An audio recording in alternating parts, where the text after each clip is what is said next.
Hey everyone, I'm back again with a quick video. Now that layouts are released to everyone across the universe, I wanted to go over what layouts are again in a quick minute and a half, 2-minute video, as well as how to set the default if you have administrative privileges.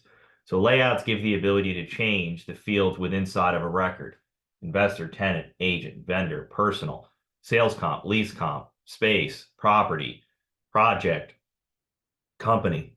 It's all now customizable via this layout link here, right clicking and saying edit layout, or going to the settings. Now, layouts can be applied for different teams. They can be applied for different people. They can also be applied for default.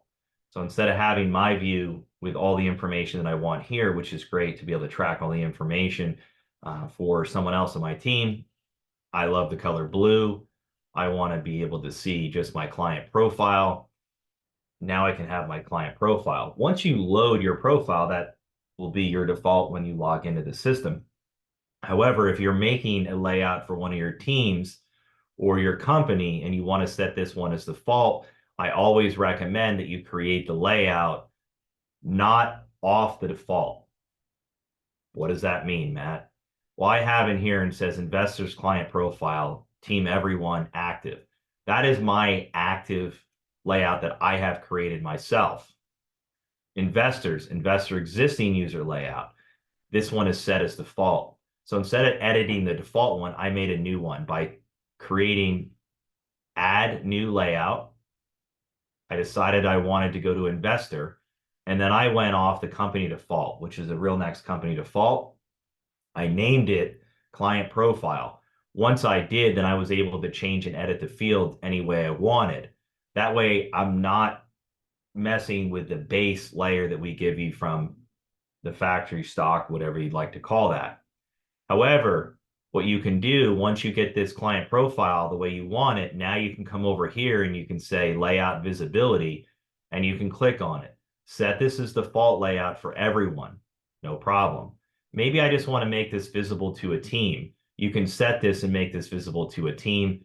Right here is a team setting. So apartment team, ag, whatever that would be, you can do that. And then again, you can make this visible to everybody or just make it to a team down in this section. I'm not going to set mine as default, but if you do create a layout based upon my recommendations and you want to set that as default later, you can. Hopefully you found this video helpful. You can create as many defaults templates as you want, meaning that you can create a default one for agents and investors and personal and properties and change them. You can also create as many layouts as you want. I don't recommend making too many, but if you have a large team for marketing, your analyst, someone that likes a lot of fields, someone that doesn't like a lot of fields, to really suit and customize a program for you.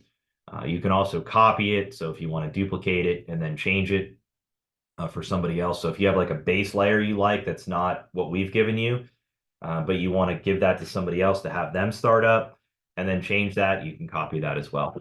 Hope you enjoyed this video. If you have, take a look, like, subscribe, do all those YouTube things, and we'll see you soon.